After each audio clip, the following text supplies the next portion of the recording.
안녕하십니까. 귀한 찬양 감사합니다. 제가 다시 태어나면 찬양대 들어가고 싶습니다. 찬양대는 이렇게 좋은 가사로 이렇게 항상 위로와 힘을 얻는다고 생각이 듭니다.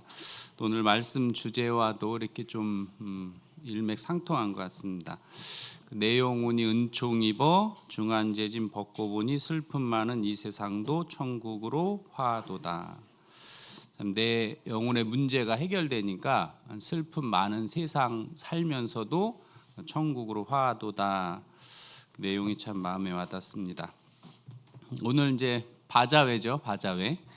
다들 이제 아침부터 분주하고 많이 드셨으리라고 생각이 듭니다. 근데 올해 바자회는 사랑이 조금 식은 것 같아요. 전에는 아침에 좀 먹을 거 갖다 주더니 올해는 하나도 안 갖다 줘가지고요. 이렇게 배가 몹시 고파서 오늘 일찍 끝나야 될 것 같습니다. 그래서 제가 뭘 잘못했나 생각도 들고, 또 제가 먹어봤자 얼마나 먹는다고. 그래서 하여튼 그 풍성한 바자회 형제자매들이 이렇게 며칠 전부터 이렇게 많이 수고해 주시고 어제도 이렇게 봉사해 주셨는데 어떤 즐거움과 기쁨으로 그 함께하는 바자회가 되었으면 좋겠습니다. 기도하고 주일 말씀 시작하겠습니다. 기도하겠습니다. 사랑과 은혜가 풍성하신 하나님 아버지 감사합니다. 그 많고 많은 사람들 중에 저희를 구원해 주시고 그 귀한 복음을 깨닫게 해주셔서 감사드립니다. 또 오늘도 저희를 하나님 말씀 앞으로 인도해 주셨습니다. 말씀으로 우리 영혼을 더욱더 맑고 깨끗하게 씻어주시고 또 영혼의 힘을 얻어서 이 세상을 담대하게 또 믿음으로 승리하는 삶을 살 수 있도록 도와주시길 원합니다. 저희를 구원해 주시고 주님의 크신 은혜와 사랑 가운데에서 생을 살게 해주신 것 감사드립니다. 우주 만물을 창조하신 살아계신 하나님이 저희를 자녀 삼아주시고 또 저희의 또 아버지가 되어주심을 감사드립니다. 저희는 너무나 또 연약하고 부족하지만 또 주님께서 저희를 사랑하셔서 주의 일에 동참케 해주시고 사용해 주심을 또한 감사드립니다. 또 아직 구원받지 못한 많은 영혼들, 또 세상에서 방황하는 많은 영혼들도 있습니다.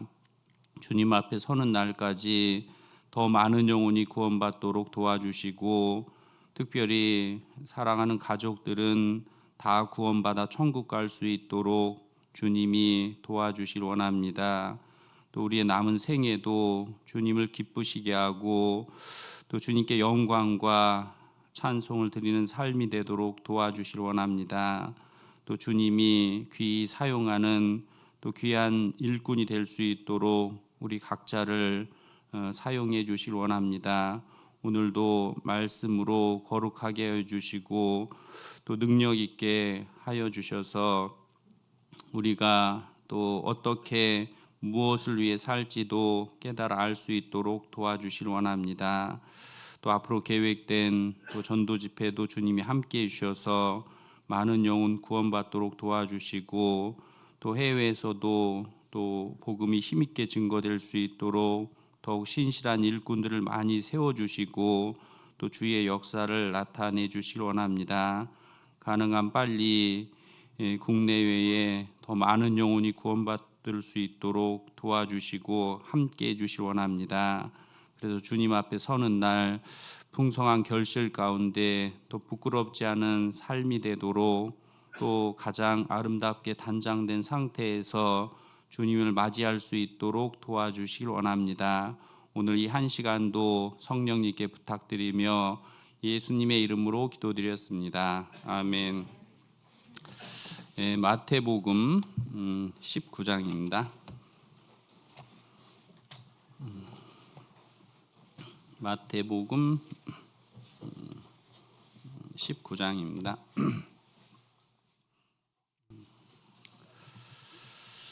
19장 1절 19장 1절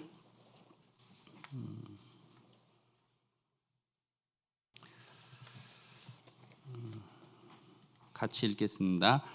예수께서 이 말씀을 마치시고 갈릴리에서 떠나 요단강 건너 유대 지경에 이르시니 큰 무리가 쫓거늘 예수께서 거기서 저희 병을 고치시더라.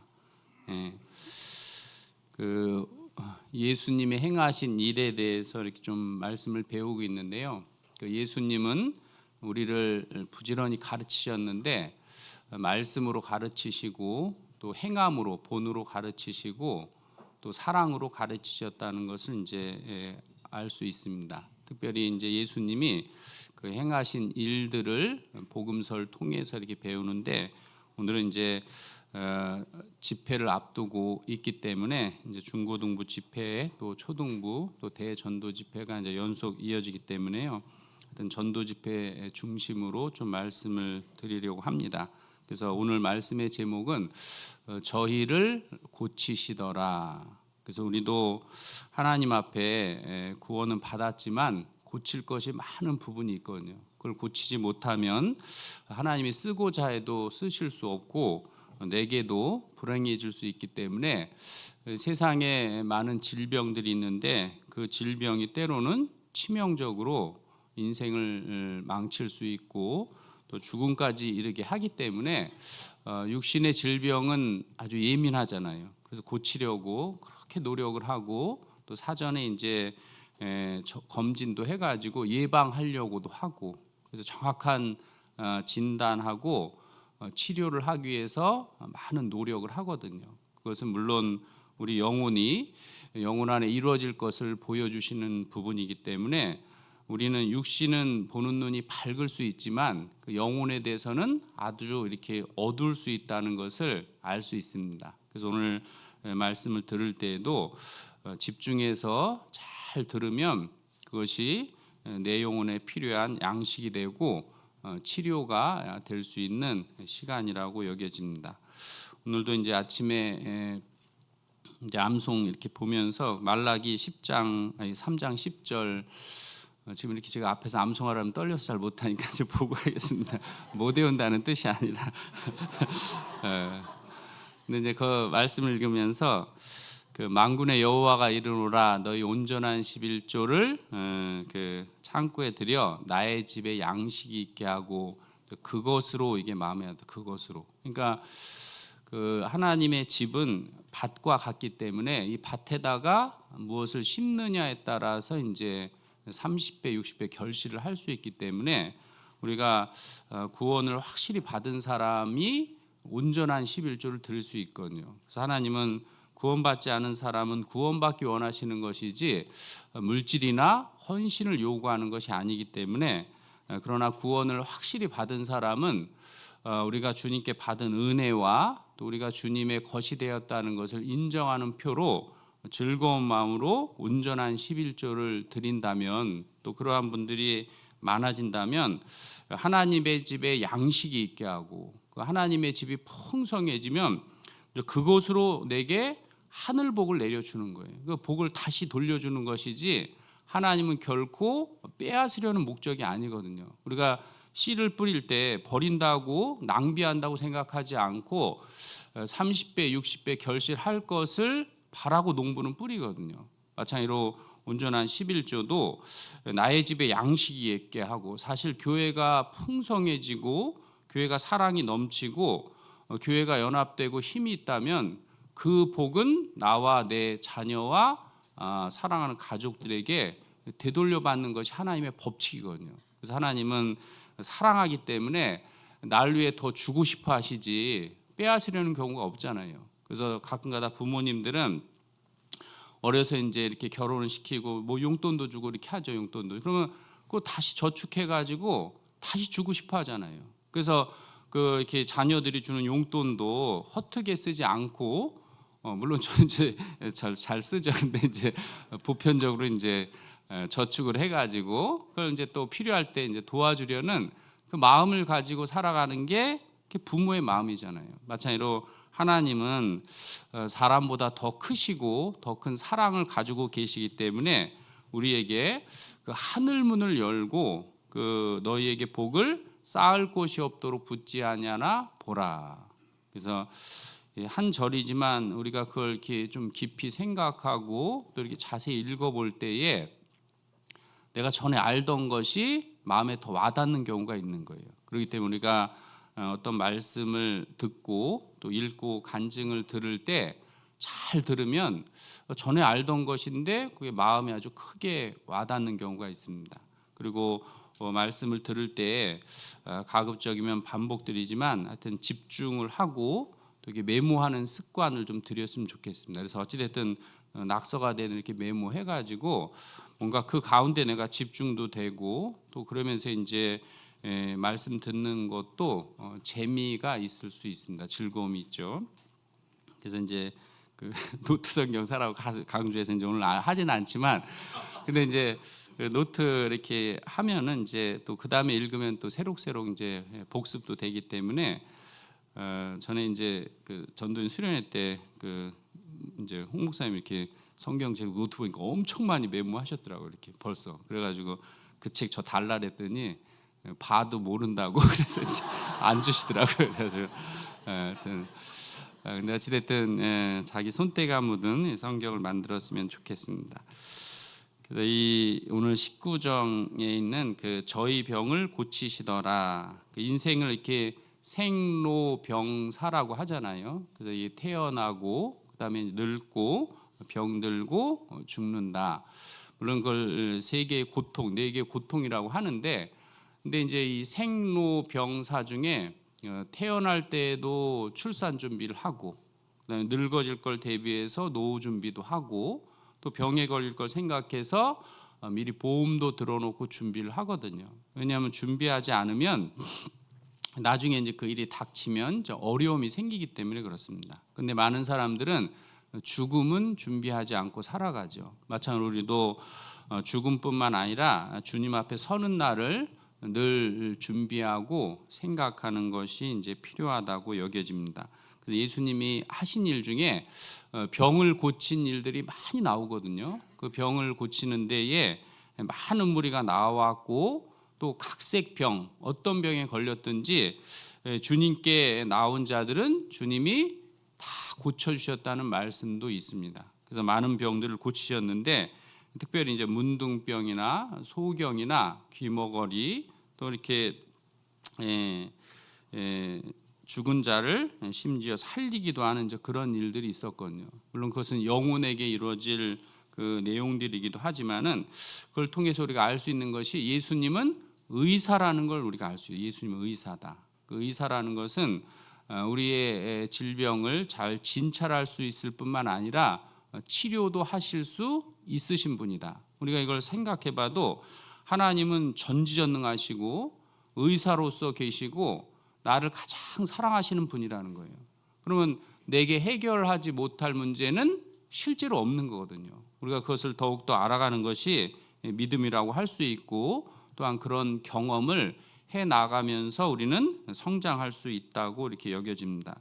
물론 육신의 질병도 가장 많은 질병 중에 하나가 물론 이제 이 어떤 교통사고나 전쟁으로 죽는 사람보다 육신의 질병으로 죽는 사람이 훨씬 더 많다고 해요. 그래서 우리 시대는 많은 의술과 의학이 발달했지만 또 가장 심각한 질병과 더 많은 사람들이 질병으로 죽어가고 있거든요. 그것이 육신의 질병도 있고 또 마음의 질병도 있습니다. 그래서 많은 사람들이 암에 걸리기도 하고 또 심장 질환이라든가 폐 또 이렇게 뇌혈관, 간, 당뇨 이게 이제 많은 어떤 그 질병들과 이렇게 질병들이 우리 주변에 이렇게 있는 것을 알 수 있습니다. 그래서 물론 이제 성경에도 이렇게 전염병, 간염성 질병이 온역이 마지막 시대에 창궐할 걸 말했죠. 그 전염병 이제 바이러스라든가 세균이라든가 이런 걸 통해서 이제 이렇게 전염되기 때문에 성경에는 그런 부분들이 이렇게 어떤 그 죄와 연결되는 경우가 많죠. 특별히 이제 문둥병 같은 경우는 아주 이렇게 구약 시대에 질병에 걸리거나 이렇게 어떤 합당치 못한 모습이 있을 때 하나님께서 격리시키시고 또 거룩한 일에 참여하는 데에서 실격자가 되는 경우가 참 많이 있거든요. 그렇기 때문에 특히 문둥병 같은 경우는 우리의 마음을 죄를 거듭거듭 지을수록 우리 마음이 되게 무뎌질 수 있다는 거예요. 우리 시대에 사실은 가장 심각한 문제는 죄악이 충만한 시대인 거예요. 그러니까 과거에 지었던 죄와 훨씬 더 많은 죄를 짓지만 양심의 죄책감은 없는 시대거든요. 그래서 사랑이 식어졌다. 그 양심이 아주 부패고 강팍해지고 그 영혼의 문제가 생겼기 때문에 자신의 어떤 자녀를 죽이고도 슬퍼하지 않잖아요. 그리고 요즘에는 이제 상가집에 가도 우는 사람도 별로 사실 없어요. 그러니까 이제 우리의 마음들이 구원받은 사람이라 할지라도 그 예전에 어떤 짓던 죄와 더 큰 죄를 짓고 살아간다 할지라도 그 양심의 가책을 잘 못 느낄 수도 있거든요. 그것이 사실은 가장 심각한 문제고, 그래서 성경에서 가장 많이 다루는 죄 중에 하나가 그 문둥병 문제라고 할 수 있습니다. 그것이 이제 해결이 돼야 우리 양심이 작은 죄에도 예민하고 죄를 몹시 싫어하는 마음이 있고, 그 싫어하는 사람 가운데 주님이 그 사람을 더욱더 거룩하게 만들어 주시기 때문에 그렇습니다. 그래서 우리의 마음이 실제적으로 과거보다 많이 무뎌져 있는 것을 우리 스스로 알기 때문에 그것에서도 벗어나기를 간절히 바라는 마음도 필요하다고 이렇게 여겨집니다. 그렇기 때문에 예수님이 또 이렇게 소경을 내 눈을 뜨게 하기도 하시고 벙어리가 이렇게 말을 하게도 하시고, 그리고 이 간질 환자도 고쳤다는 말이 있는데, 간질이 이제 갑자기 발작하는 건 되게 위험하죠. 왜냐하면 정상적으로 가다가 갑자기 쓰러지거나 정신을 잃으면 아주 되게 위험한 곳에 넘어지고 추락할 수도 있기 때문에 그런 병도 아주 무섭죠. 우리도 마찬가지로 평소에는 아주 그냥 얌전하다가 갑자기 막 이상한 증상을 보이는 분도 계시잖아요. 그런 것도 주님 앞에 치료를 받아야 되고, 또 중풍병자는 이제 마비가 돼서 움직이지 못하잖아요. 그러니까 우리가 말씀을 많이 듣는데 순종하는 데에서는 하고 싶어도 안 되고 또 능력을 잃어버린 경우도 많이 있습니다. 여러 질병들을 통해서 우리가 이제 교훈을 얻는데, 오늘은 그걸 다 얘기할 수 있는 부분은 아니고 중요한 몇 부분만 좀 말씀을 드리고자 합니다. 그래서 우리가 이제 작은 병도 이렇게 방치하면 나중에 아주 심각해지잖아요. 그리고 치료 방법을 잘못 알고 있어도 크게 고통이 있거든요. 예전에 어떤 분이 이렇게 말씀 듣다가 이제 그 예화를 들으시더라고요. 한 20년인가 병석에 누워가지고 걷지도 못하고 계속 약만 타 먹었다는 거예요. 그 이제 20년간 이게 불치병인가 생각하고 그렇게 있다가 그 어떤 의사를 이렇게 누구 소개로 만났는데 그분이 진찰해 보니까 그 병이 아닌 거예요. 그래서 약을 이제 다시 조제해 줬더니 하루 만에 이제 그 벌떡 일어나서 걸어 다닌 거예요. 그러니까 그걸 소송을 해가지고 이제 승소했다고 이렇게 얘기하는데, 그러니까 이 어떻게 보면 좋은 의사를 만나는 것도 참 중요한데 잘못된 의사를 만나니까 사실 이제 고칠 수 있는 병도 계속해서 고통 가운데 있었죠. 우리도 마찬가지로 많은 인생은 그 아담의 범죄로 말미암아 인생이 사실은 고장난 거잖아요. 그 기쁨과 주님과의 교제가 아주 충만했던 그 에덴 동산에서 그 하나님이 먹지 말라는 선악과를 먹고 불순종함으로 말미암아 그때부터 이제 고통이 오고 그다음에 이제 죽음이 오고 그 아주 이 불행과 이제 어떤 이렇게 많은 질병들이 이렇게 생기게 된 겁니다. 그래서 아담으로 말미암아 그 세상은 인생이 사실은 전부 이렇게 꼬이게 됐고 그 많은 이제 문제를 안고 살아가도록 이제 이렇게 그렇게 됐다고 볼 수 있습니다. 그러나 하나님은 사람을 창조하실 때에 아주 걸작품으로 만들었다고 되어 있어요. 그 각자를 하나님이 상당한 작품을 가지고 만드셨기 때문에 그 작품으로 만들었지만 죄로 말미암아 모든 것이 무너지게 됐죠. 근데 그것을 사람들은 이제 해결하기 위해서 인생의 불행을 극복하기 위해서 많은 일들을 벌이지만 결국은 헛수고라는 걸 알고 일시적이라는 걸 알죠. 그래서 어떤 그 치료하는 데에도 그 예전에 몇십 년 전에도 웃음 치료사가 많이 인기가 있었고, 그다음에 음악 치료도 하고 또 여러 가지 심리 치료도 하고, 물론 그것들은 약간의 어떤 도움은 주지만 그것이 근본적인 해결책이 아니기 때문에 거기 어떤 근본적인 해결을 찾으려고 하는 것도 사실 맞지 않은 거예요. 근본적인 해결은 그 예수님께 나와서 그 예수님으로부터 치료를 받아야 되는 거거든요. 그래서 우리가 아담의 범죄로 말미암아 인생이 이렇게 무너졌다면 아담은 왜 그렇게 이제 그 기쁨에서 고통으로 바뀌었느냐? 불순종 때문에 그렇죠. 불순종. 우리도 구원받은 후에도 순종이라는 것이 아주 중요하기 때문에 이 작은 거 하나라도 순종하려고 하고 또 하라는 것을 하지 않는 것도 불순종이기 때문에 주님이 중요하게 명령하신 것들은 반드시 행하려는 그러한 노력들이 필요하다고 여겨집니다. 그래야만이 우리가 점차 회복이 되고 건강하게 될 수 있기 때문에 그렇습니다. 그 에베소서 한번 보겠습니다.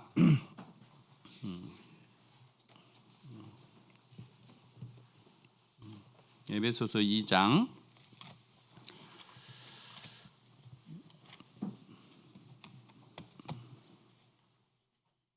에베소서 2장입니다.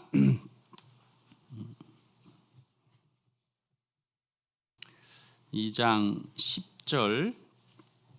10절 같이 읽겠습니다. 우리는 그의 만드신 바라 그리스도 예수 안에서 선한 일을 위하여 지으심을 받은 자니 이 일은 하나님이 전에 예비하사 우리로 그 가운데서 행하게 하려 하심이니라. 그래서 우리는 그의 만드신 바라.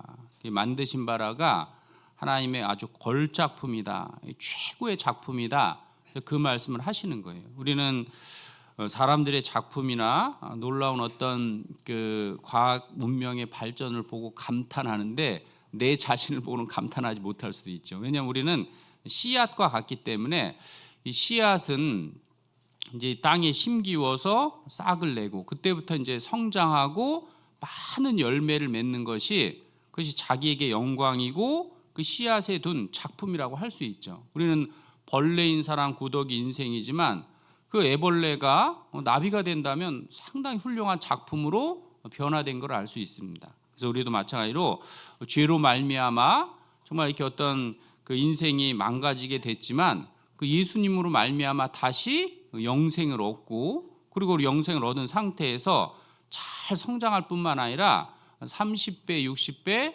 100배 결실을 맞아야 되는 거예요. 그래서 우리는 주님 앞에 설 때에 사실은 최상의 상태로 서려고 노력을 하는 것이 필요해요. 최상의 상태로.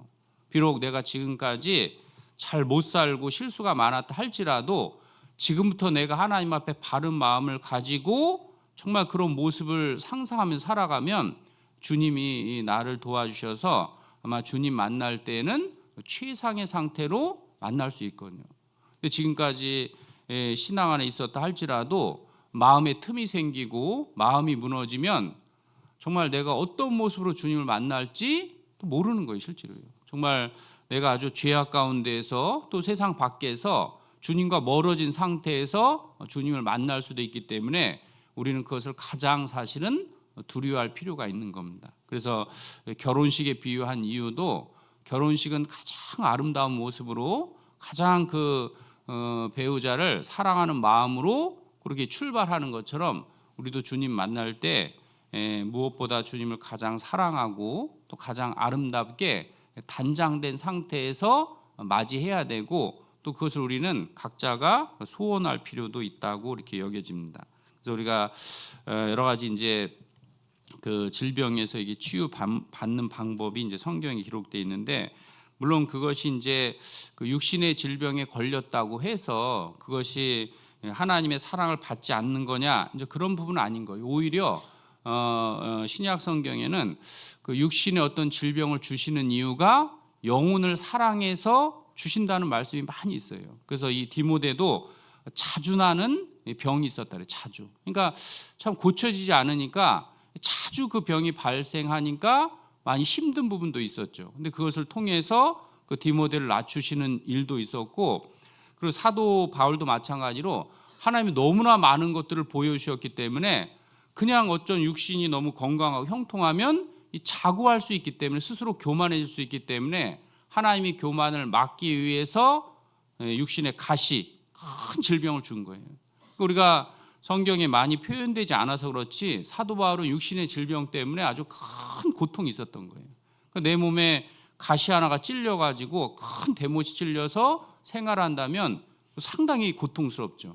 그것처럼 사단의 가시가 내 몸에 박혀 있어서 처음에는 그것이 떠나기를 3번 기도할 정도로 아주 그 인생에서 가장 자기에게 아픔이 됐던 거예요. 근데 주님이 그것이 오히려 너에게 유익하다. 그것으로 말미암아 너가 더 약해지고 겸손해짐으로 말미암아 하나님을 의지하게 되고 하나님의 능력이 약한 데서 온전해짐이라 그랬잖아요. 그러니까 이 사도 바울이 도리어 그것을 크게 기뻐하고 그걸 순리대로 잘 받아들이고 그것과 함께 이제 이 주님의 귀한 능력을 나타낸 걸 볼 수 있습니다. 그렇기 때문에 우리가 이제 이 세상 살아가면서는 육신의 질병이 구원으로 이르게 하는 일들도 많이 있고, 또 자신을 낮춰서 신앙적으로 더 유익하게 하는 일들이 많기 때문에 그 육신의 질병을 꼭 이제 죄의 결과로 이렇게 보는 것은 지금은 합당치 않은 것이라고도 할 수 있습니다. 그 이사야 38장 보겠습니다. 이사야 38장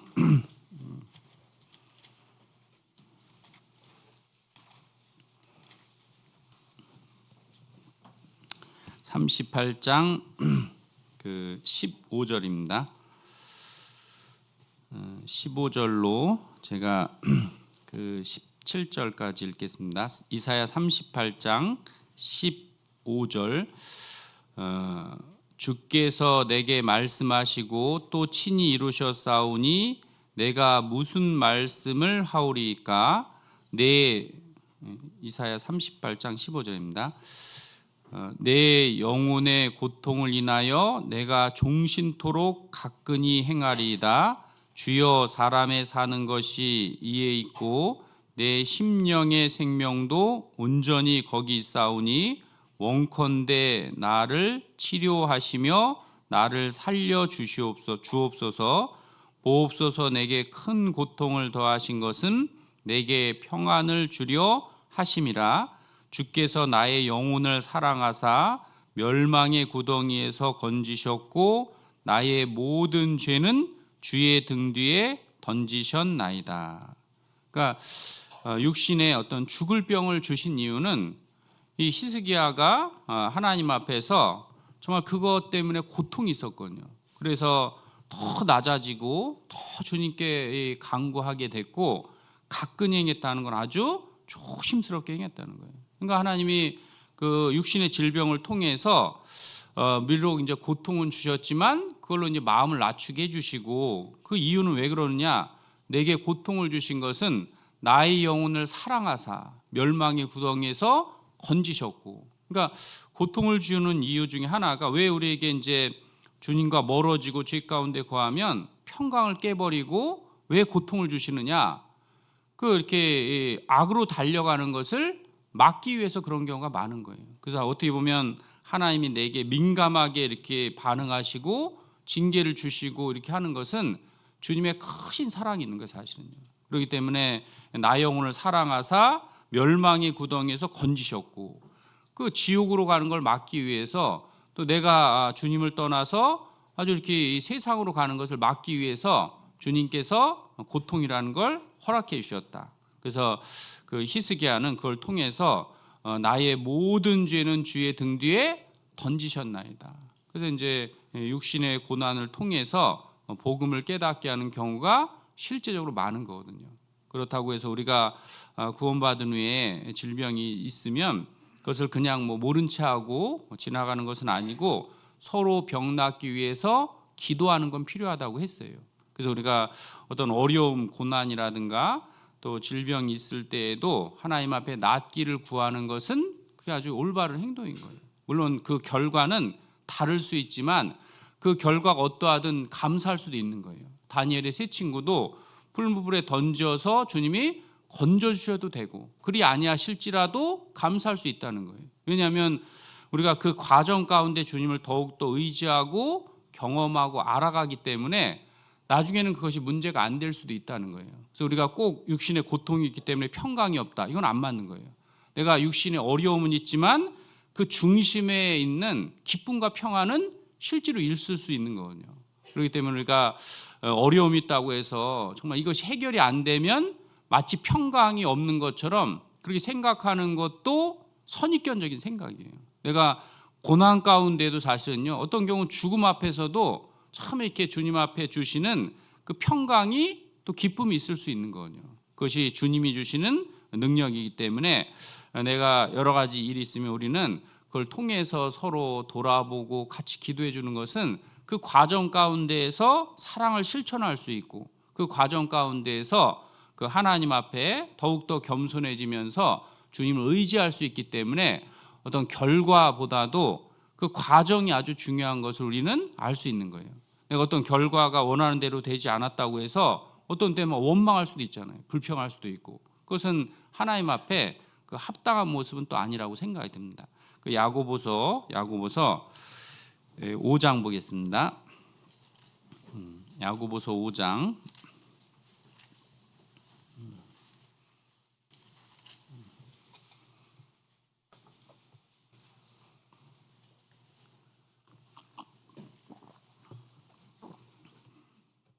5장 12절입니다. 5장 야고보서 5장 13절부터 제가 읽겠습니다. 너희 중에 고난 당하는 자가 있느냐? 저는 기도할 것이요. 즐거워하는 자가 있느냐? 저는 찬송할지니라. 너희 중에 병든 자가 있느냐? 저는 교회의 장로들을 청할 것이요. 그들은 주의 이름으로 기름을 바르며 위하여 기도할지니라. 믿음의 기도는 병든 자를 구원하리니 주께서 저를 일으키시리라. 혹시 죄를 범하였을지라도 사하심을 얻으리라. 이러므로 너희 죄를 서로 고하며 병 낫기를 위하여 서로 기도하라. 의인의 강구는 역사하는 힘이 많으니라. 우리가 교제에 가서도 이제 어려움이 있으면 그걸 자꾸 숨길 필요는 없는 거예요. 왜냐하면 우리는 다 각자가 구원받을 때도 그렇지만은 구원받기 전 인생이 되게 초라하고 부끄러운 일이 많은 거예요. 그러니까 반대로 말해서 아주 정말 뭐 어려움이 없는 가정에서 만사 형통했다면 이 자리에 없을 수도 있는 거예요. 그러니까 우리가 때로는 어떤 그 인생 자체가 다른 사람에 비해서 많이 불행할 수 있을 수도 있겠지만 그것이 하나님이 나를 사랑하는 표라고 돼 있잖아요. 그렇기 때문에 우리가 여러 가지 어려움이 있고 남이 모르는 아픔이 있을지라도 그것을 물론 이제 어떤 덕이 안 되는 것은 이렇게 조심할 수 있지만 어떤 문제에 대해서 교제 앞에서 내놓는 것이 참 좋은 거예요. 어떤 경우는 자신의 자녀가 구원받지 않고 그러면은 그 교제 안에 내놓는 것이 좋은 것이지, 아이고 뭐 여러 번 해도 안 되니까 이제 부끄러워서 기도 제목도 못 내놓네, 이게 아닌 거예요. 사실은 중요한 것은 계속 반복하는 것이 중요하니까 내가 가족을 전도하면 힘든 게 있으면 그것도 얘기하고 자꾸 그걸 얘기해야지 그 중에 나보다 믿음이 더 좋은 분이 기도해 줄 수도 있는 거예요, 사실은. 그리고 내가 혼자 기도하는 것보다 주님은 함께 기도하는 것을 더 좋아하시는 거예요. 그래서 우리가 하나님은 연합하고 서로 사랑을 함께하는 걸 좋아하시는 것이지 어떤 내 문제를 내가 해결하려고 하는 것은 그 주님 보시기에는 그 합당한 모습은 아닐 수도 있는 거예요. 그래서 우리가 여러 가지 내가 신앙적으로 어려움이 있다, 고난이 있다, 또 전도하는데 많은 어려움이 있으면 그걸 주님 앞에 계속 내놓는 거예요. 왜냐하면 이 교회라는 건 만민이 기도하는 집이기 때문에 주님 앞에 내어놓는 것 자체가 형제자매에 내어놓는 것과 동일하기 때문에 그런 거예요. 그래서 이 이스라엘 나라의 그 당시 예수님 당시에 많은 병자가 있었지만 다 고침받은 게 아닌 거예요.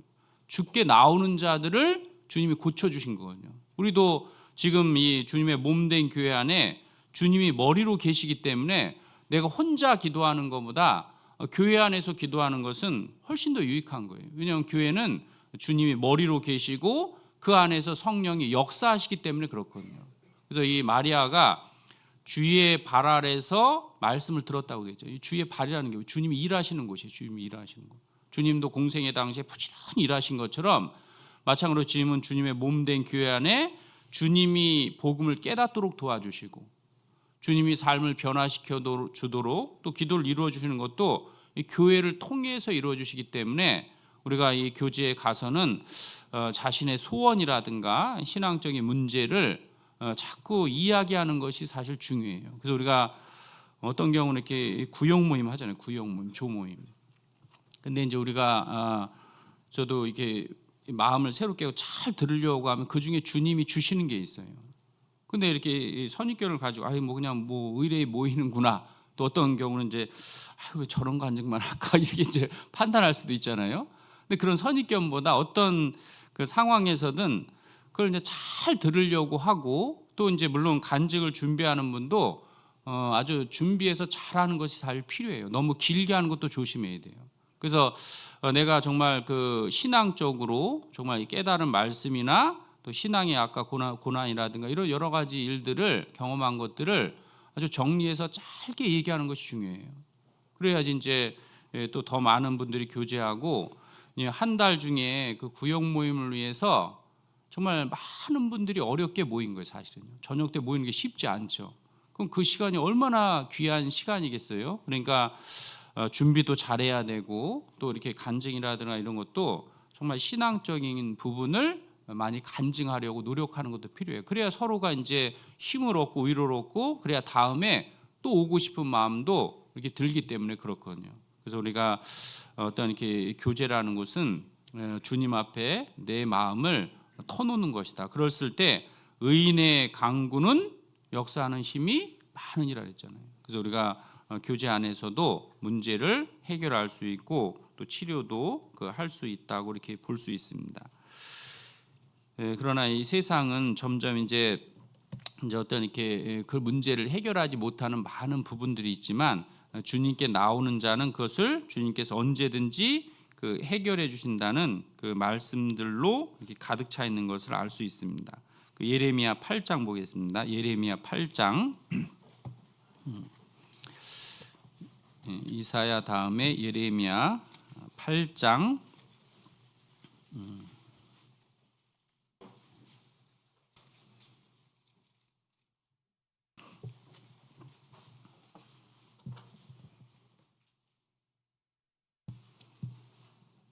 8장 20절로 22절 제가 읽겠습니다. 예레미야 8장 20절로 22절. 추수할 때가 지나고 여름이 다하였으나 우리는 구원을 얻지 못한다 하는도다. 딸 내 백성이 상하였으므로 나도 상하여 슬퍼하며 놀라움에 잡혔도다. 길르앗에는 유양이 있지 아니한가? 그곳에는 의사가 있지 아니한가? 딸 내 백성이 치료를 받지 못함은 어찌민고. 이제 이렇게 의사긴 의사지만 말 그대로 이제 거짓 종교가들은 문제는 알지만 치료 방법을 잘못 가르쳐 주는 거예요. 그러니까 열심히 뭘 행해야 된다. 그러니까 그것으로 아무리 해봐도 치료가 안 되는 거죠. 그래서 거기 11절은 같이 읽겠습니다. 그들이 딸 내 백성의 상처를 심상히 고쳐주며 말하기를 평강하다 평강하다나 평강이 없도다. 그러니까 심상히 대충 고쳐주니까요. 노력은 하지만 시간이 지나지만 마음에 진정한 평강은 없는 거예요. 그래서 이 구원받은 사람의 첫 번째 특징 중에 하나가 마음에 딱 평강이 오는 거예요. 내가 아주 큰 병이 고쳐졌을 때 첫 번째 찾아오는 것이 마음에 안도가 찾아요. 참 그 신기하거든요. 복음이 그 말로만 듣던 것이 마음에 믿어질 때 마음에서요. 야 이제 됐다. 나도 천국 가는구나. 그 마음에 딱 평강이라는 게 들어와요. 어떤 분 간증하기를 이번에 이제 형제님 아버님 이렇게 신방 갔는데 그분 간증 속에서 그 얘기 하시더라고요. 이렇게 전에 이렇게 이해했던 것이 알았었는데 이해를 했었다. 근데 이제 수년이 지나서 정말 이게 가족들의 어떤 성화의 뭔지 다 말씀을 듣다가 그때는 믿어졌다고 하더라고요. 복음이 딱 믿어지니까 전체가 다 풀리더래요. 전체가. 그것이 이제 이 구원이 내 영혼에 딱 임했을 때는 마음의 평강이 딱 찾아오는 거예요. 그것이 이제 구원받은 마음의 특징이라 할 수 있고, 그 마음에 딱 그것이 이루어졌을 때 그것이 이제 입으로 나오게 되고 삶의 변화로 나오도록 돼 있죠. 우리가 성경에는 믿음을 점검하라는 말이 참 많아요. 믿음이 점검하라.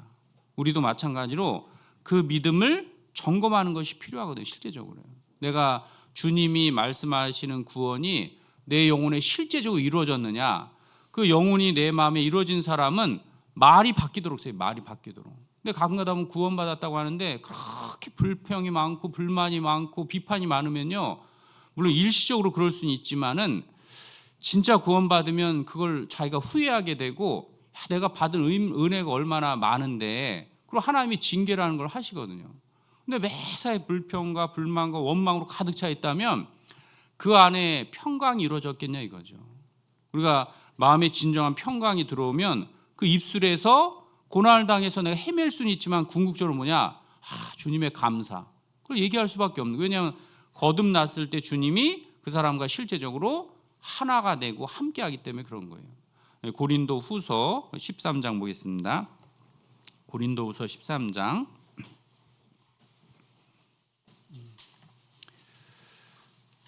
후서 13장입니다.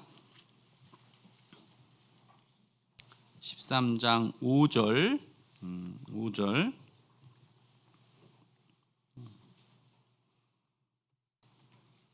13장 5절 너희가 믿음에 있는가 너희 자신을 시험하고 너희 자신을 확증하라.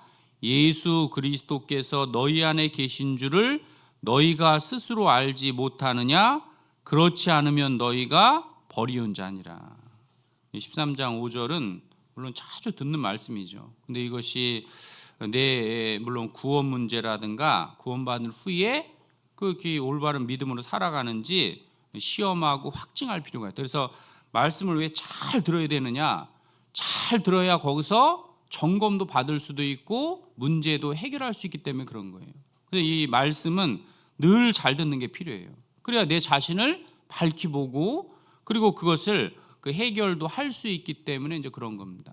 그래서 이 말씀을 잘 들으면 실제로요 많은 문제가 풀리는 거예요.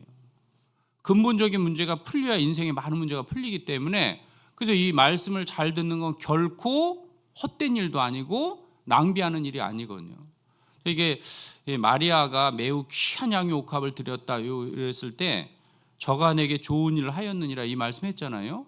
근데 그 좋은 일이 이렇게 여러 가지 찾아보니까 물론 형제가 연합하여 동거하는 거 있잖아요. 그래서 이게 교제에 나오고 함께 이렇게 하는 그 발걸음도 참 주님 볼 때 아름다운 거예요. 그래서 이게 매우 귀한 향유 옥합을 드린 것처럼 아주 귀한 것들인데 귀한 게 성경에는 마음과 시간이 참 귀하다고 돼 있잖아요. 물론 물질도 중요하지만 내가 주님 앞에 드리는 그 시간들이 참 귀한 거예요. 시간들이요. 그러니까 교제에 가는 발걸음 헛되지 않은 거예요. 실제적으로요. 그걸 주님 앞에 꾸준히 드리는 것도 필요하고, 그리고 이 주님 안에서 우리가 이제 이 마음과 시간을 드리는데, 그래서 원래는 그 시간이 청년의 때 시간이 가장 잘 귀한 시간이고, 또 이제 아침을 탁 드릴 수 있다면 그 아침이 얼마나 귀한 시간이에요. 그것이 이제 주님을 위해서 매우 귀한 것을 드리고, 또 마리아가 이 주의 발 아래에 앉아서 말씀을 들을 때 저는 좋은 편을 택하였으니 그랬잖아요.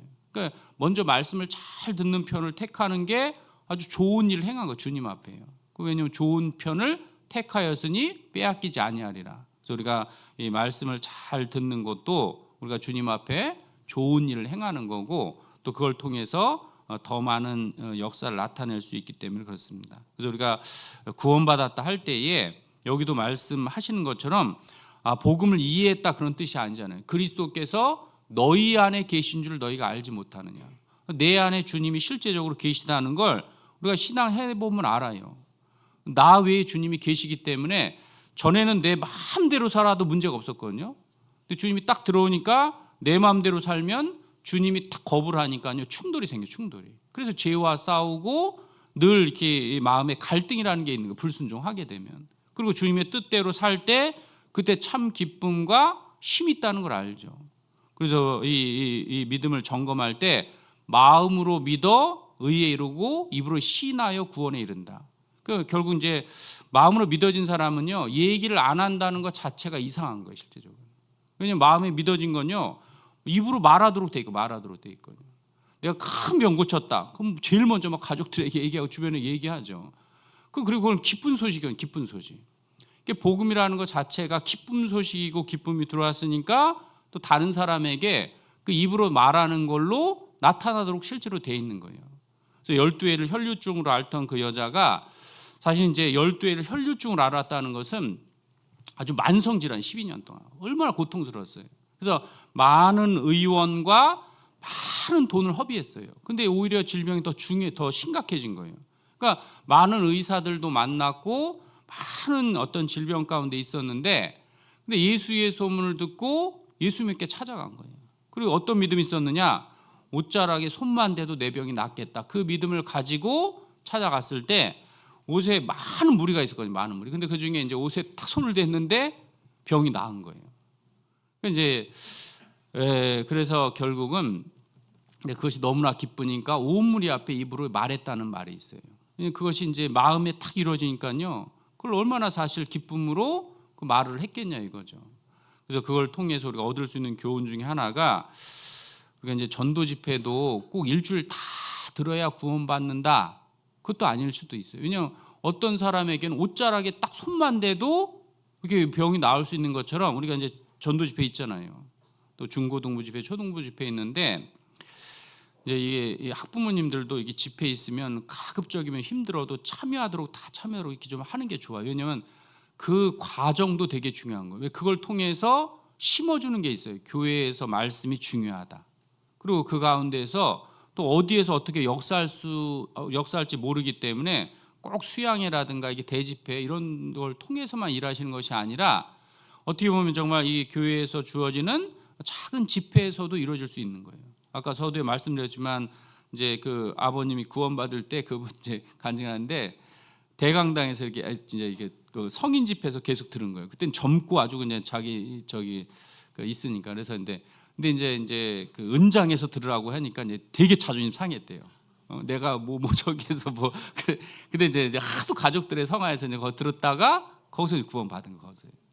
그러니까 이게 보면은 자신을 딱 꺾는 순간에 이제 주님이 일하는 것이 있기 때문에, 교회에서 이렇게 어떤 집회가 있으면 어찌됐든 참여시켜서 잘 듣게 하려고 하는 게 중요해요.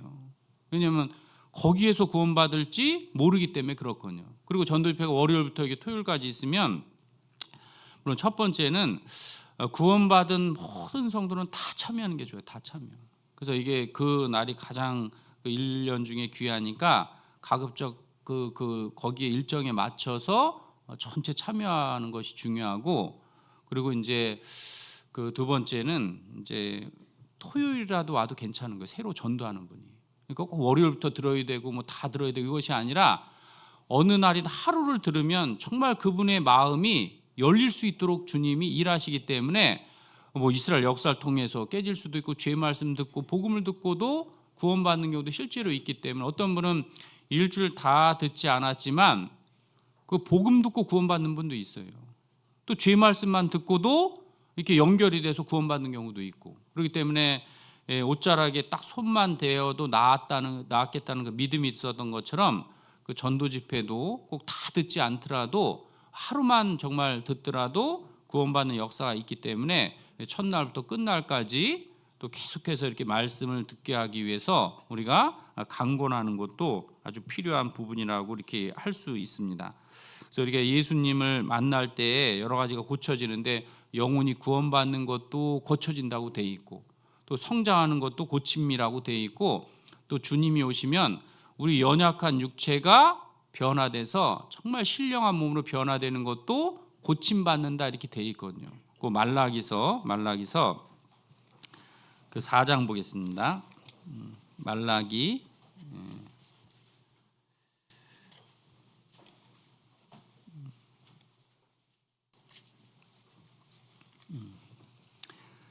4장 그 2절입니다. 말라기 4장 2절 같이 읽겠습니다. 내 이름을 경외하는 너희에게 의로운 해가 떠올라서 치료하는 광선을 바라리니 너희가 나가서 외양간에서 나온 송아지 같이 뛰리라.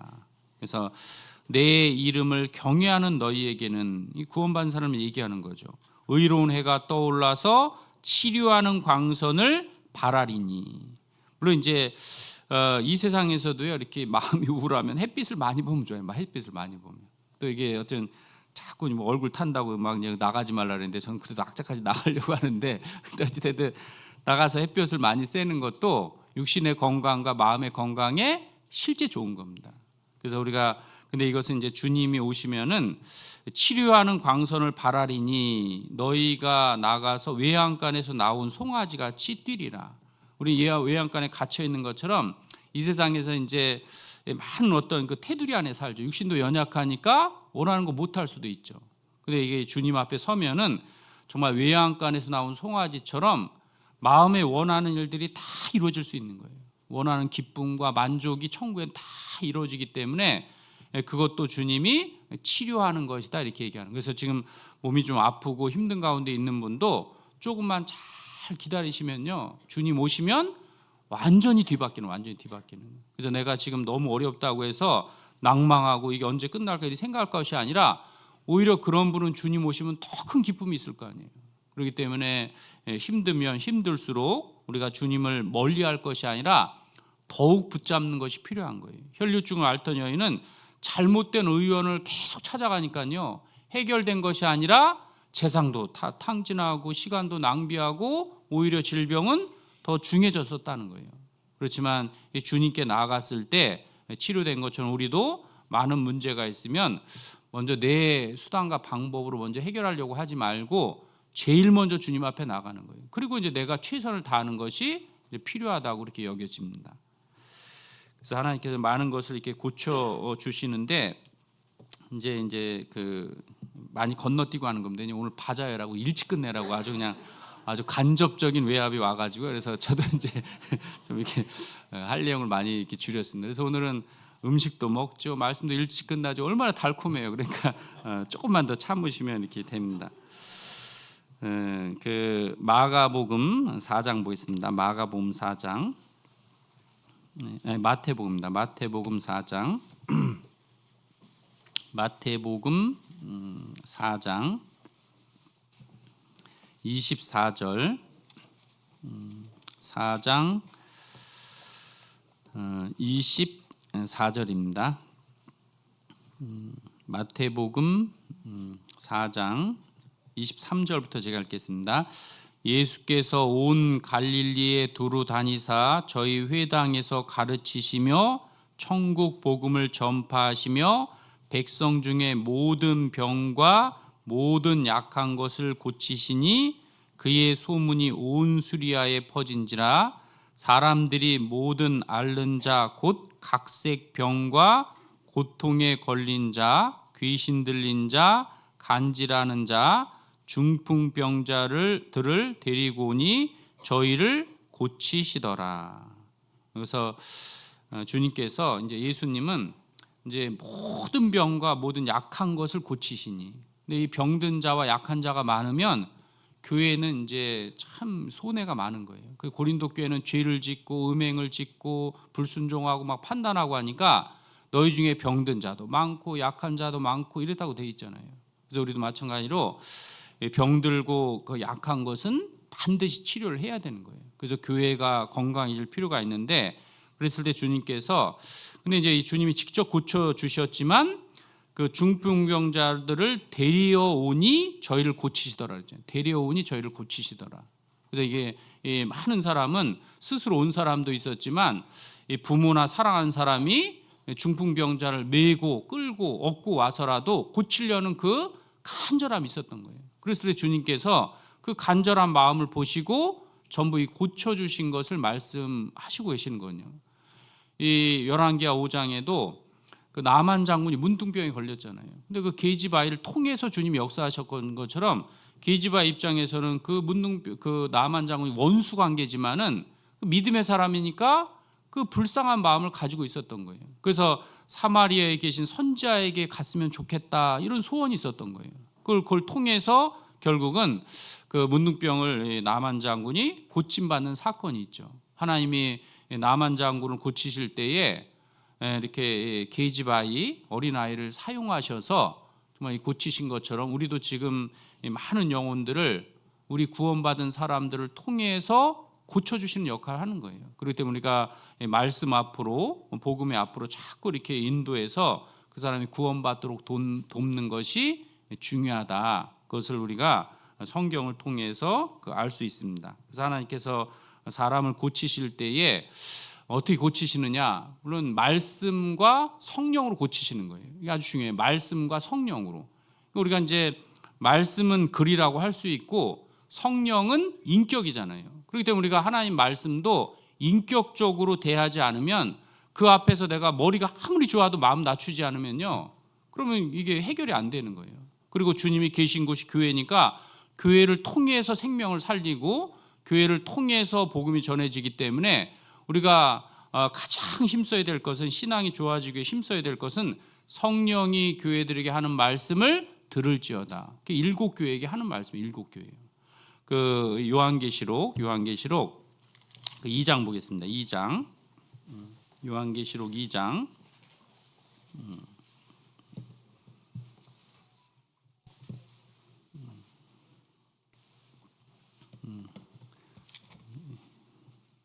요한계시록 2장 그 4절로 5절 천천히 같이 읽겠습니다. 그러나 너를 책망할 것이 있나니 너의 처음 사랑을 버렸느니라. 그러므로 어디서 떨어진 것을 생각하고 회개하여 처음 행위를 가지라. 만일 그리하지 아니하고 회개치 아니하면 내가 내게 임하여 내 촛대를 그 자리에서 옮기리라. 여기서 이제 이 치료를 위해서 회개라는 게 아주 중요해요. 회개예요. 그래서 우리가 구약 성경에도 어떤 병을 고칠 때, 죄를 해결할 때에 자기가 지은 죄를 생각나거든 깨달을 때에 와서 고쳤어요. 그래서 우리가 혹시 과거에 내가 죄를 지었는데 회개하지 않고 그냥 왔다면 그거라도 회개해야 되는 거예요. 남에게 피해를 줬다. 그리고 어떤 내가 큰 불순종을 했다. 근데 그것이 그냥 두리뭉술하게 넘어가면은 나를 막고 있을 수도 있거든요. 그래서 10년, 20년 지났어도 내가 그때 정말 잘못했는데 그 크게 내가 주님 앞에 정말 이렇게 자백하지 않았다면 지금이라도 딱 하는 것이 좋은 거예요. 지금이라도. 왜? 그러면 주님이 그 문제를 통해서, 그 해결된 문제를 통해서 주님이 나를 주시고자 하는 복을 주실 수 있기 때문에, 어떤 경우로 그러잖아요. 이렇게 그 당시에는 정말 환경이 그렇고 이렇게 어떤 그 잘못한 걸 모르는 시간 지나면 내가 그 사람의 큰 상처를 줬구나. 그때 내가 그리스도인으로 합당치 않은 일을 행했구나. 그걸 한참 징계라든가 시간 지나 깨닫는 경우도 있거든요. 그때라도 회개를 해야 되는 거예요. 주님, 그때 제가 잘못되고 실수했다고. 그러면 주님이 그 어떤 그 어려움을 주셨지만 그걸 통해서 하나님이 더 좋은 쪽으로 은혜를 주시기 때문에 그렇습니다. 제가 이 에베소 2장 3장에 7교회 나오는데 이걸 이번 구역모임 간증 듣다가 딱 이게 생각이 났어요. 뭐냐면 이 모든 문제는 뭐냐, 전도 중심으로 열심히 살으라는 뜻인 거예요. 그러니까 이 첫사랑 용겼다는 게 아주 교회 안에서 열심히 쓰고 힘도 썼는데 처음 사랑이 뭔가, 물론 처음 사랑 여러 가지 얘기할 수 있는데 처음 사랑 구원받을 때 딱 내 마음에 들어오는 게 있어요. 구원받게 해주셔서 감사하고, 어떻게 세상 많은 사람 가운데 내가 구원받고 그래 저도 구원받고 나니까 아니 착한 사람도 많고 교회된 사람도 많은데 나는 생전 처음 오고 억지로 끌려와서 구원받으니까요 처음에 이해가 안 가는 거예요. 어떻게 그 많은 사람 중에 왜 날 구원해 주셨을까? 물론 이제 그러니까 그때부터는 이 복음이 가장 중요하니까 모든 사람을 판단할 때 복음 중심으로 보는 거예요. 복음 중심으로. 그 구원을 받았는가 안 받았는가. 그러니까 또 이제 얘기해서 그렇게 부지런히 이제 이렇게 여러 사람에게 말하게 되고, 누가 가르쳐 줘서 그런 것이 아니라 딱 구원받았을 때 처음 행위는 그건 거예요. 근데 여기도 이제 처음 행위를 가지라 이랬잖아요. 처음 행위를. 그렇지 않으면 촛대를 옮기우리라. 그러니까 하나님이 내가 복음 중심으로 처음 구원받았을 때 그 삶으로 살지 않으면 촛대가 옮기니까요 깨닫는 것도 없고 기쁨도 없고 그냥 그래서 그 뒤에 내용들은 그러니까 이제 우상이 들어오고 그러니까 음행이 들어오고 잘못된 교리가 들어오고 그 이제 구르는 돌에 이끼가 끼지 않는다고요. 열심히 우리는 아주 구원받을 때부터 주님 오시는 날까지 오히려 어떻게 보면요 더 복음 중심으로 살아가야 돼요. 아무쪼록 더 많은 사람을 전도하려고 노력을 하고 물론 이제 전도하라 하라면요 상당히 부담스러워하는 분도 있죠. 그래서 나도 회개할 때도 있어요. 전도에 이제 그만해야지 막 그런데 근데 그건 잘못된 회개인 것 같아요. 그래서 어찌됐든 이제 부담은 되지만 근데 내 신앙이 만약에 전도 중심으로 딱 가잖아요. 진짜 많은 부분들이 정말 이게 하나님이 되게 은혜를 주시는 것이 있어요. 그래서 소마나 교회에도 너가 고난받고 힘들지만 죽도록 충성하라 그랬어요. 죽도록 충성하라는 게 뭐냐? 너 전도하는 일에 죽도록 충성하라 그러는 거예요. 그리고 계속 교회 얘기 나오면서 사도교회는 여러 가지 잘못된 교훈을 받아들였을 때, 너가 있는 것을 굳게 잡아서 끝까지 내 일을 지켜야 된다. 그러니까 우리가 이제 주님 오시는 날까지 중심을 잃지 않아야 될 게 뭐냐? 주님 오시는 날 어떻게 보면요, 복음 전하다 주님 만나면 그게 최고의 복인 거예요. 그럼 방법이 뭐냐? 우리가 이번 11월 집회뿐만 아니라 1년에 4번의 집회도 있고 춘추계가 있고 수양회 있잖아요. 구원받은 모든 사람은 그때마다 전도하려고 힘쓰면 되는 거예요. 그럼 분명히 우리가 주님 오실 때 전도하다 주님 만나도록 되어 있는 거예요. 또 누구 전도하다가 이제 어떤 때는 상처받죠. 근데 성경에는 위로가 있잖아요. 세상은 영업 갔다가 거절당해서 뭐 매출 못 일으키면요, 어떻게 보면 이제 뭐 실적 제로 그래가지고 뭐 해고 위기에 날릴 수도 있죠. 근데 성경에는 전도하다가 욕을 먹고 오히려 나를 오해하고 핍박하거든 도리어 기뻐하라. 왜? 그 상이 더 크다는 거예요. 우리가 막 대접받고 쉽게 전도하는 건 믿음이 적어도 할 수 있지만은 핍박과 어떤 오해와 여러 가지 어떤 거절 가운데 전하는 것은 더 큰 믿음이 아니면 안 되는 거예요. 그러니까 주님께서 그 거절 당했을 때 낙마하는 것이 아니라 오히려 그런 가운데도 너가 내 말씀을 순종하기 위해서 그걸 찾아갔다는 것 자체가 크게 기뻐하라. 왜? 너희 상이 큼이라 그랬잖아요. 그러니까 우리가 전도해서 손해볼 건 아무것도 없는 거예요. 그러니까 전도를 했는데 실패라는 건 없는 거예요. 실제적으로 가가지고 내가 욕을 먹었든 거절을 당했든 그것은 내가 전도한 것이지 실패한 것이 실제적으로 아니라는 거예요. 그러니까 주님께서 이 7교회에 말씀하시는 핵심이 뭐냐면 너가 전도에 열심을 내야 되고 그 전도 행위를 가져야 되고 그렇게 주님께 끝까지 주님 오시는 날까지 전도하다가 주님을 만나는 것이 그것이 하나님 앞에 가장 아름답게 주님을 맞이하는 거다. 근데 다른 거 다 잘하는데 전도만 하지 않잖아요. 그럼 그게 이제 누가복음 15장에 돌아온 탕자 얘기하는 거예요. 그 아버지에게 2 아들이 있었다. 2 아들. 그 2 아들 이렇게 아침에 보면서 그렇죠. 2 아들 다 귀하지. 그러니까 구원받지 않은 사람도 주님이요 그렇게 사랑하고 계시는 거예요. 왜? 그 구원받지 않은 사람도 주님이 구원받기 원하시는 그 마음이 첫째 아들이나 둘째 아들의 마음이 똑같은 거예요. 실제적으로. 그러니까 그 사람이 주님 품으로 딱 돌아오게 하는 그 일은 어떤 일보다 되게 중요하다. 근데 첫째 아들은 이제 둘째 아들이 이제 돌아와서 막 아버지가 잔치하고 막 좋아하니까 마음이 분한 마음이 생긴 거예요. 날 위해서는 뭐 염소새끼 한 마리 안 잡더니 그거 저 돈 다 탕진하고 돌아온 그 아들을 위해서는 둘째는 막 잔치하니까 마음이 분한 거예요. 그러면서 내가 아버지 얼마나 잘 섬겼냐 여태껏. 내가 밭일도 잘하고 아버지 잘 섬기지 않았느냐. 근데 그 첫째 아들이 모르는 게 있었죠. 아무리 재산이 많고 아무리 내가 이렇게 호화로워도 내가 건강해도 둘째 아들이 죽었는지 살았는지 모르는데 이거보다 더 심각한 게 어딨냐. 그럼 너가 열심히 일도 해야 되지만 항상 그걸로 해서 마음을 같이 해주고 같이 어떤 이렇게 어떤 위로자가 서로 이제 도움이 되었으면 그것이 합당하지 않느냐. 그래서 거기에 보면 이제 그것이 합당하지 않냐 그래서 합당하지 않냐. 마찬가지로 우리가 구원 받은 사람은 정말 이뤄진 영혼을 위해서 열심히 전도하는 것은 그게 구원받은 사람으로서 합당한 모습이고 그 가운데 주님을 실제적으로 만나야 되는 거예요. 그래서 우리가 각자가 구원받은 사람은 그것을 회복하는 것이 치료된 거예요. 그래서 7교회의 핵심은 뭐냐? 어떤 전도 중심으로 죽도록 충성하고 주님 오시는 날까지 주님의 일을 하다가 주님을 맞이해야 되고, 그리고 그것을 위해서 열심을 내라. 그러면 내가 열린 문을 두겠다. 열린 문을 두겠다. 그 내용이 핵심이더라고요. 그래서 우리가 주님 오시는 날까지 거기 2장 25절에 보면요. 2장 25절.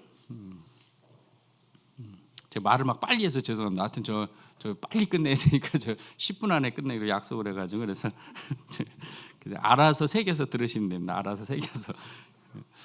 그 2장 죄송합니다. 끝난다는 얘기에서 25절에 보면, 다만 너희에게 있는 것을 내가 올 때까지 굳게 잡으라. 이기는 자와 끝까지 내 일을 지키는 그에게는 만국을 다스리는 권세를 주리니. 그러니까 이 두아디라 교회도 책망을 많이 받았거든요. 이세벨도 용납하고. 근데 하나님은 너 지금 그럴 때가 아니다. 너가 그 내 일을 끝까지 지키는 자는 만국을 다스리는 권세를 주님이 주시겠다, 이렇게 얘기하는 거예요. 또 3장 3절에 보면은, 그러므로 내가 어떻게 받았으며 어떻게 들었는지 생각하고 지켜 회개하라. 만일 일깨지 아니하면 내가 도적같이 이르리니 어느 시에 내게 임할는지 내가 알지 못하리라. 그러니까 이 사대 교회는요, 살았다는 이름은 가졌는데 죽은 거예요. 우리도 구원받았는데 생명의 역사가 없다면요, 살았다는 이름은 가졌지만 죽은 자랑 다름없죠. 왜냐하면 열매 하나도 못 맺으면 그렇게 의미가 없죠.